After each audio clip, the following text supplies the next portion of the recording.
Баршаңызға қайырлы күн достар. Бүгін сіздермен кез келген дәріханадан қолжетімді бағада сатып алуға болатын левомиколь майза туралы пайдалы және қызықты ақпаратпен бөлісемін.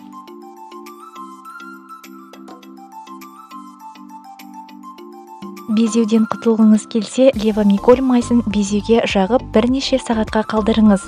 Нәтижесін 3-4 күнде байқайсыз. Геморрой кезінде левомиколь майзын стерилді тампон жасау арқылы тік ішекке енгізіп, геморройдан құтылыңыз. Кешкі уақытта күніне 1 уақыт жасайсыз. Емдеу уақыты 1 апта немесе 10 күн.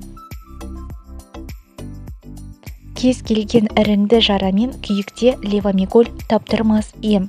Левомиколь майзын дәкеге жағып 24 сағат қалдырыңыз, бірден әсер етеді.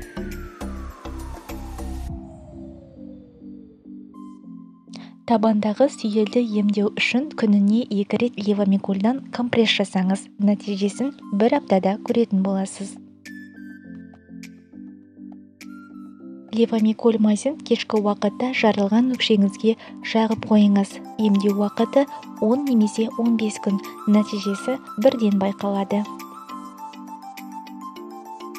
Стоматит пародонтоз кезінде мақтадан жасалған дәкеге майзды жағып, ауыз қуысында 1 сағат ұстаңыз. Емдік шараны күніне 2 уақыт қайталауға болады. Нәтижесін 2-3 күнде байқайсыз. Левомиколь майзын ұшып шыққан жерге бірнеше сағатқа қалдырып қойыңыз. Емдік шараны күніне 3-4 рет қайталауға болады. Ұшықтан біржолата құтыласыз.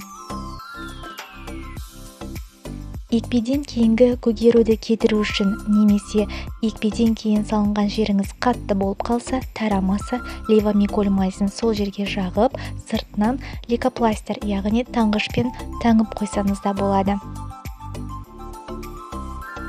Құрметті достар, менің каналым сіздер үшін қызықты әрі пайдалы болатын болса, каналға тіркеліп, өз ойларыңызбен бөлісіңіздер.